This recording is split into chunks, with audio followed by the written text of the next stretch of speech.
Breaking news. అగ్రరాజ్యం America ప్రకృతి విపత్తుతో అతలాకుతలం అవుతుంది. నిన్న మొన్నటి దాకా వరదతో టెక్సాస్, మెక్సికో, న్యూయార్క్, న్యూజెర్సీ నగరాలు అల్లాడిపోయాయి. పదుల కొద్దీ జనాలు ప్రాణాలైతే కోల్పోయారు. తాజాగా అలస్కాలో భారీ భూకంపం సంభవించింది. రిక్టర్ స్కేల్పై తీవ్రత 7.3గా నమోదైంది. దీంతో అధికారులు సునామీ హెచ్చరికలు కూడా జారీ చేయడం జరిగింది. భూకంప ప్రభావిత ప్రాంత ప్రజలు అప్రమత్తంగా ఉండాలని, భద్రతా సూచనలు పాటించాలని ప్రజలను అధికారులు కోరారు. పోపోఫ్ ద్వీపంలోని సాండ్ పాయింట్ సమీపంలో 10 కిలోమీటర్ల లోతులో భూకంపం సంభవించింది. దీంతో అలస్కా తీర ప్రాంతంలోని కొన్ని ప్రాంతాలకు సునామీ హెచ్చరిక జారీ చేశారు. సునామీ సంభవించే అవకాశం ఉందని అలస్కాలోని పామర్లోని జాతీయ సునామీ హెచ్చరిక కేంద్రం తెలిపింది.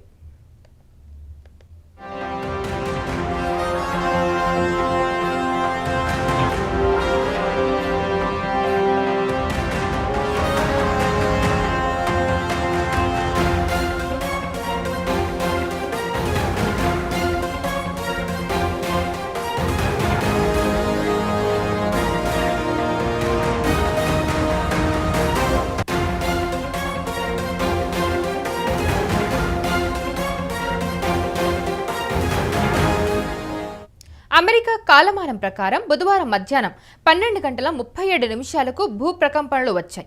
20 కిలోమీటర్ల దూరంలో భూకంప కేంద్రం ఏర్పడింది. శాండ్ పాయింట్ సిటీకి 87 కిలోమీటర్ల దూరంలో దీని ఎపీ సెంటర్ ఉంది. దక్షిణ అలస్కా పెనిన్సులా ప్రాంతాలకు సునామీ హెచ్చరికలు జారీ చేయగా గంట తర్వాత హెచ్చరికలను విరమించుకున్నారు. 1964 మార్చిలో ఈ మారుమూల రాష్ట్రం 9.2 తీవ్రతతో భూకంపం బారిన పడింది. ఇది ఉత్తర అమెరికాలో ఇప్పటి వరకు నమోదైన అత్యంత బలమైన భూకంపం. అలాగే అది ఆంకరేజ్ నగరాన్ని ధ్వంసం చేసింది. అలస్కా గల్ఫ్, అమెరికా పశ్చిమ తీరం, హవాయిలను ముంచెత్తిన సునామీని సృష్టించింది. భూకంపం సునామీ దాటికి 250 మందికి పైగా మరణించారు.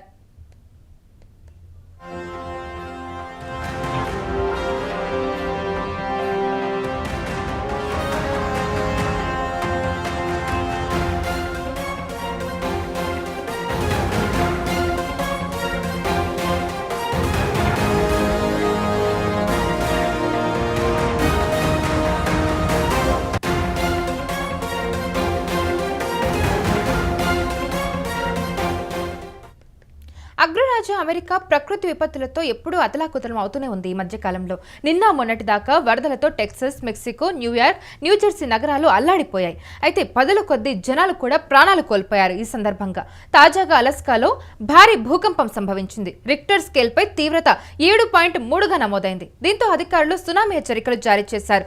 చూశారు కదా, యూటీవీ స్క్రీన్ మీద కనిపిస్తున్న విజువల్ చూడండి, మనకి క్లియర్గా అర్థమవుతుంది. సీసీటీవీలో క్లియర్గా రికార్డ్ అయింది భూకంపం ఏ విధంగా వచ్చిందో. దాదాపుగా 2.3గా నమోదైంది. రిక్టర్ స్కేల్పై అంత తీవ్రతతో భూకంపం నమోదైనట్టుగా మనకు తెలుస్తూ ఉంది. సీసీటీవీలో క్లియర్గా అబ్జర్వ్ చేయొచ్చు. మనం బుక్స్ కూడా కింద పడిపోతున్నట్టు, అక్కడ ఉన్న వస్తువులన్నీ కూడా ఒక్కసారిగా ఊగిపోతున్నట్టు మనకి సీసీటీవీలో కూడా కనిపించింది. అయితే భూకంప ప్రభావిత ప్రాంత ప్రజలు అప్రమత్తంగా ఉండాలని, భద్రతా సూచనలు పాటించాలని ప్రజలను అధికారులు అయితే కోరడం జరిగింది. పోపోఫ్ ద్వీపంలోని సాండ్ పాయింట్ సమీపంలో 10 కిలోమీటర్ల లోతులో భూకంపం సంభవించింది. దీంతో అలస్కా తీర ప్రాంతంలోని కొన్ని ప్రాంతాలకు సునామీ హెచ్చరిక జారీ చేశారు. సునామీ సంభవించే అవకాశం ఉందని అలస్కాలోని పామర్లోని జాతీయ సునామీ హెచ్చరిక కేంద్రం తెలిపింది. అమెరికా కాలమానం ప్రకారం బుధవారం మధ్యాహ్నం 12:37 భూ ప్రకంపనలు వచ్చాయని తెలిసింది. 20 కిలోమీటర్ల దూరంలో భూకంప కేంద్రం ఏర్పడింది. శాండ్ పాయింట్ సిటీకి 87 కిలోమీటర్ల దూరంలో దీని ఎపీ సెంటర్ ఉంది. అయితే దక్షిణ అలస్కా పెనిన్సులా ప్రాంతాలకు సునామీ హెచ్చరికలు జారీ చేయగా గంట తర్వాత హెచ్చరికలను విరమించుకున్నారు. 1964 మార్చిలో ఈ మారుమూల రాష్ట్రం 9.2 తీవ్రతతో భూకంపం బారిన పడింది. ఇది ఉత్తర అమెరికాలో ఇప్పటి వరకు నమోదైన అత్యంత బలమైన భూకంపంగా రికార్డులో చెప్తున్నారు. అలాగే అది ఆంకరేజ్ నగరాన్ని ధ్వంసం చేసింది. అలస్కా గల్ఫ్, అలాగే అమెరికా పశ్చిమ తీరం, హవాయిలను ముంచెత్తిన సునామీని సృష్టించింది. భూకంపం సునామీ దాటికి 250 మందికి పైగా మరణించారు అప్పట్లో. అయితే ఇప్పుడు మళ్ళీ అలస్కాలో భారీ భూకంపం నమోదైంది. రిక్టర్ స్కేల్పై 7.3 తీవ్రతతో భూకంపం నమోదైంది. సునామీ హెచ్చరికలు కూడా జారీ చేశారు అధికారులు. మనం విజువల్స్లో క్లియర్గా చూస్తున్నాం భూకంపం స్థాయి ఏ విధంగా ఉందో. 7.3 తీవ్రతతోటి రిక్టర్ స్కేల్పై ఆ తీవ్రత నమోదైనట్టు తెలుస్తుంది.